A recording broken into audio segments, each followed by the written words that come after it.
Alô, meus amigos. É uma alegria voltar ao contato com vocês. Muito obrigado pelas mensagens carinhosas nesse meu despretensioso trabalho.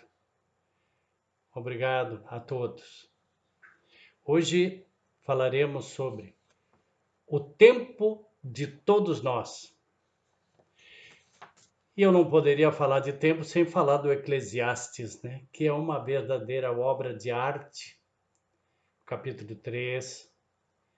Eclesiastes é um livro do Antigo Testamento atribuído a Salomão, filho de Davi, que governou por 40 anos.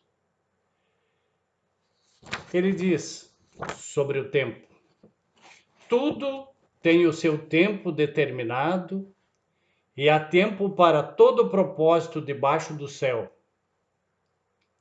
Há tempo para nascer e tempo de morrer. Tempo de plantar e tempo de arrancar o que se plantou. Tempo de matar e tempo de curar. Tempo de derrubar e tempo de edificar.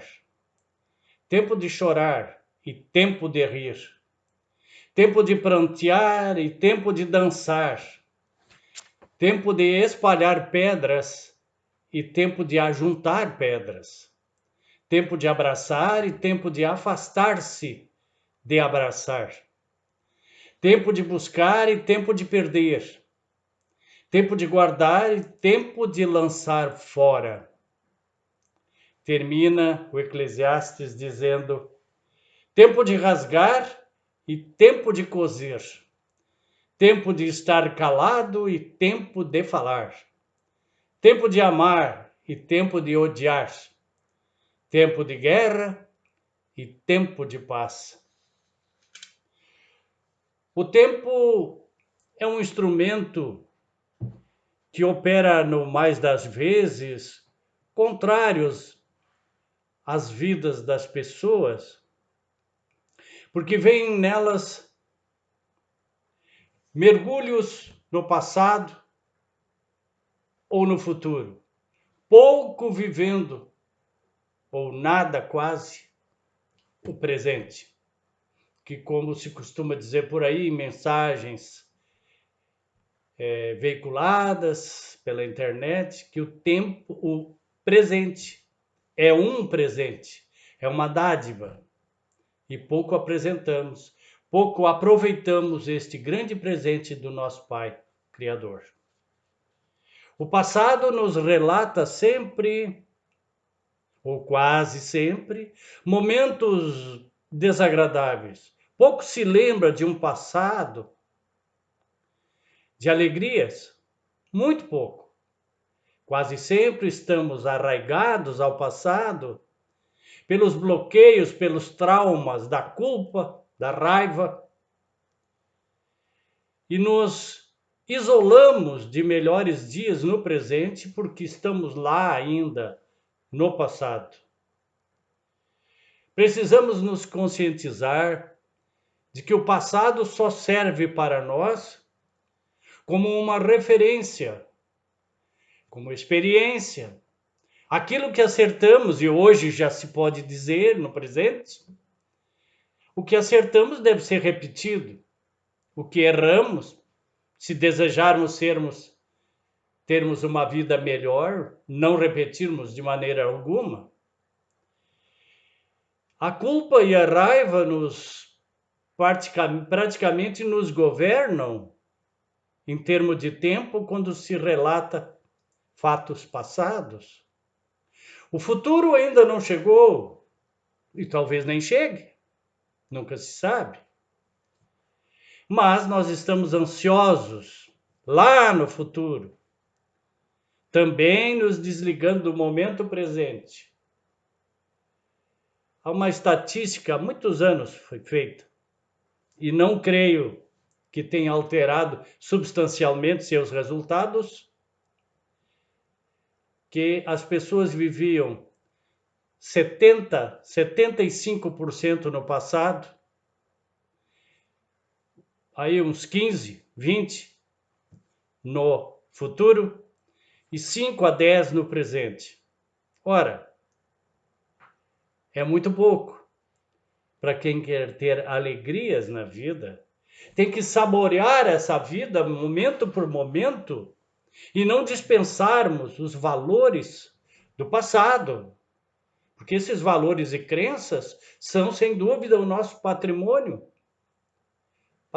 pessoal intransferível e que nós precisamos sempre refinar para que possamos ter momentos mais felizes, ou pelo menos alegres, e ter principalmente uma vida que sinta-se proveitosa em favor de si mesmo e das outras pessoas que conosco dividem a caminhada. O futuro, como eu disse há pouco, é ansiedade e medo. O medo, sem dúvida, é um dos elementos neutralizadores de muitas coisas boas na vida. E espiritualmente falando, se percebe que o medo trava, engessa as pessoas que entram em contato com essa emoção, que a princípio, como todas as emoções, podem ser influenciadora de dias melhores para nós, desde que nós nos demos conta que essas emoções estão com a gente e não reajamos contra elas, mas procuremos entendê-las de uma maneira mais consciente à luz do Evangelho de Jesus. No presente estão todas as oportunidades para nós ressignificarmos as nossas fragilidades. É aí que entram as emoções e nós ficamos prisioneiros muitas vezes dessas emoções, não sabemos o que fazer com elas, não entendemos, sentimos-nos culpados por termos emoções, às vezes bruscas, alarmantes, não sabemos o que fazer e caímos num ostracismo, numa prostração que nos leva a doenças graves às vezes. O que se leva da vida? Eu dizia durante muitos anos, em intervenções, em reflexões presenciais, que o que se leva da vida é apenas a vida que se leva. Ou seja, nós levamos nem mais nem menos o somatório de qualidade das nossas ações. Ninguém dorme ou morre diferente do que é. Nós ficamos ligados, por isso que dizem os orientais que durante o sono existe uma pequena morte, expressão deles.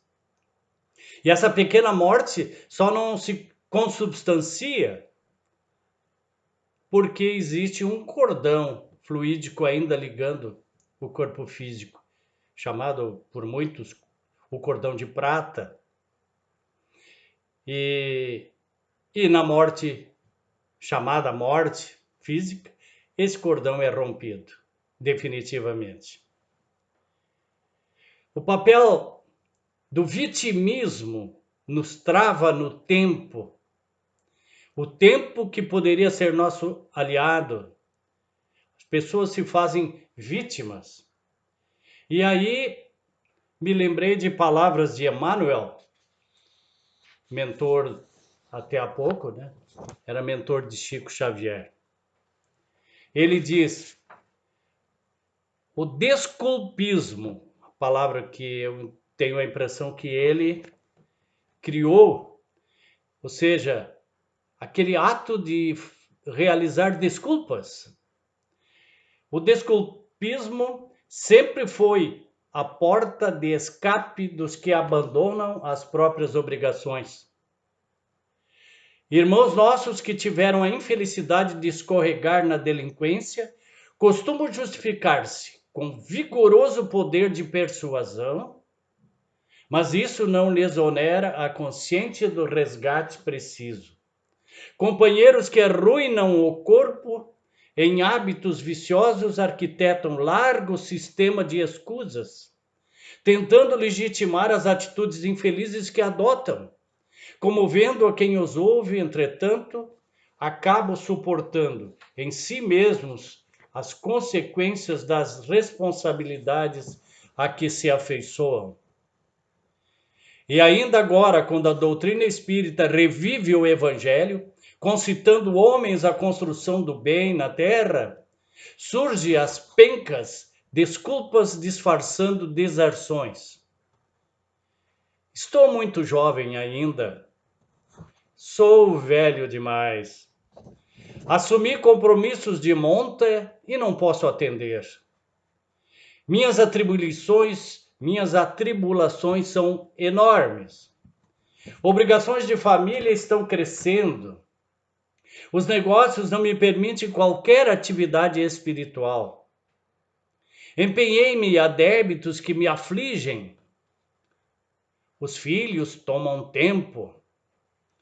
Os problemas são muitos. Tantas são as invasivas e tão veementes aparecem que os ouvintes mais argutos terminam convencidos de que se encontram à frente de grandes sofredores ou criaturas francamente incapazes, passando até mesmo a sustentá-los na fuga.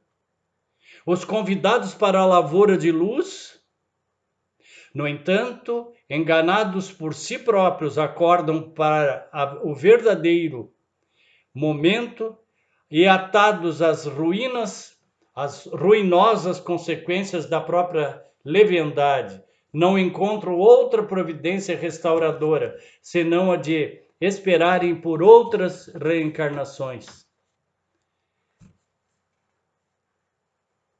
que é a misericórdia infinita do nosso Pai, nos dá muitas oportunidades, todas que precisamos. A verdade é que nós precisamos não nos jogar no papel de vítima das desculpas, muitas esfarrapadas, e só correr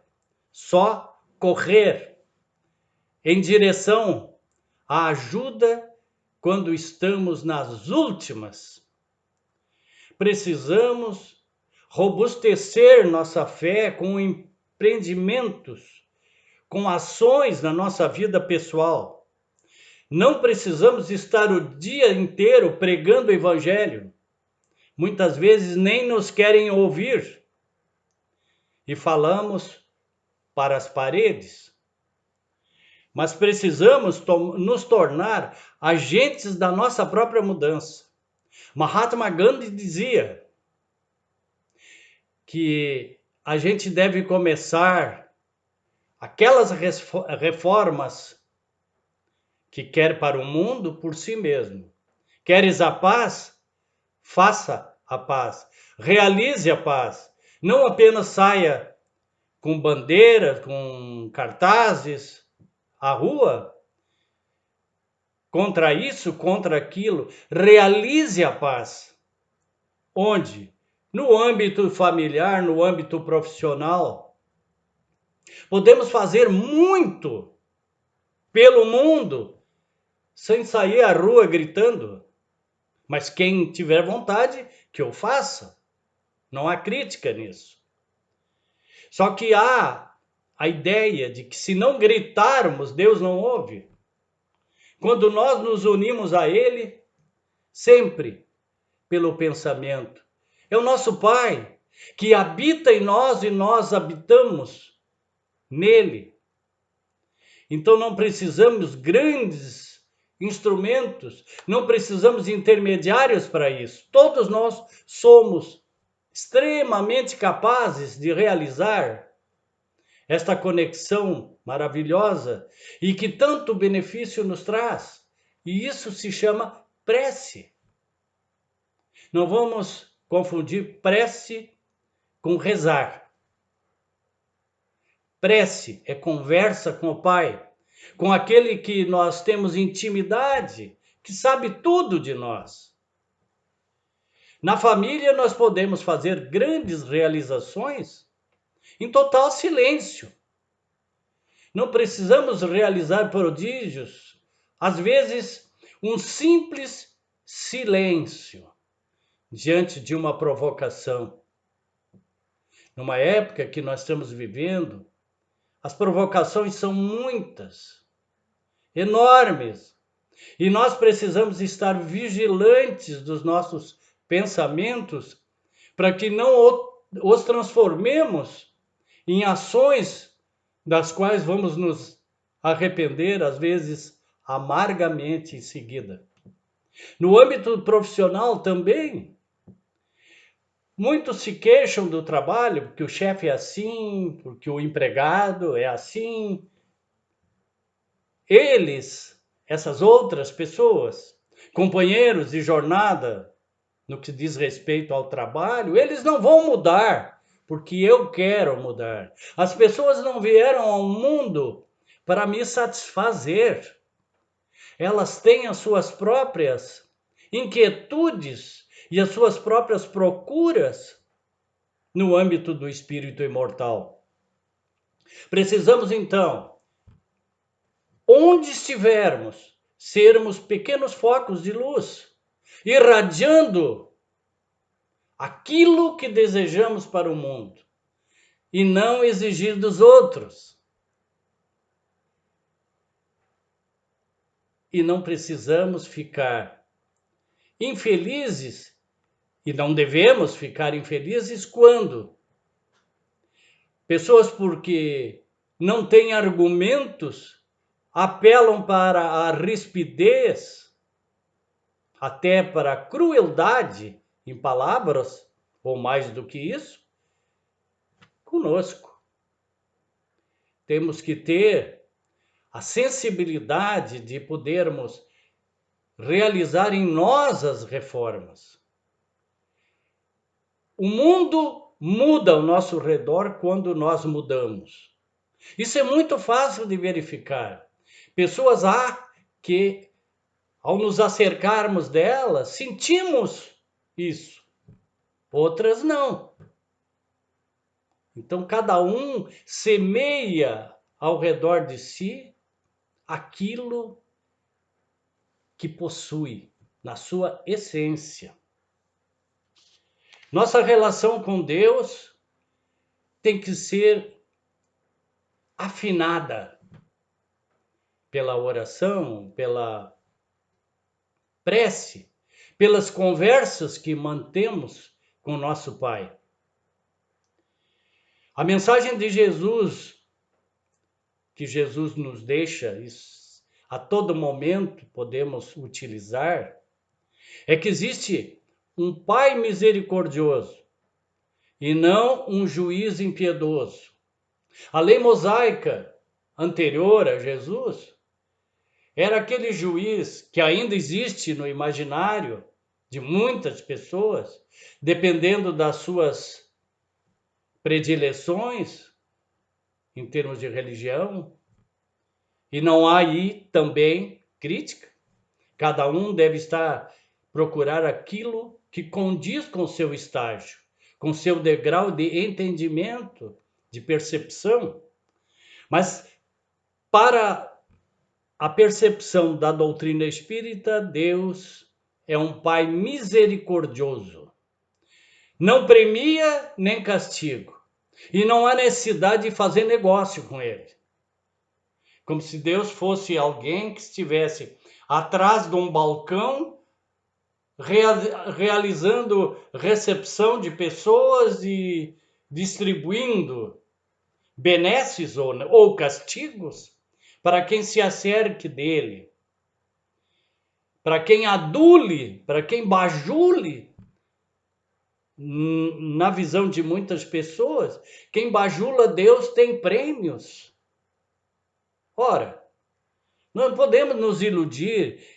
com o entendimento que nós temos hoje, em pleno século XXI, com todo o arcabouço doutrinário que Jesus nos legou nas suas bem-aventuranças, o famoso Sermão do Monte ou da Montanha, tudo lá exarado de uma maneira cristalina e que nos mostra Deus como Pai misericordioso. Fazer aos outros aquilo que nós gostaríamos para nós. Aquilo que gostaríamos que nos fizessem. Será que a gente pauta por esse caminho? Será que se preocupa ao fazer algo ou a dizer algo? Se preocupa e se faz uma pergunta? É o que eu gostaria para mim? Fica a pergunta no ar. Finalmente, eu queria deixar uma mensagem que a gente não esqueça o que diz o Eclesiastes sobre o tempo. O tempo pode ser um aliado para nós ou um inimigo. Se quisermos viver no passado ou no futuro, será inimigo nosso.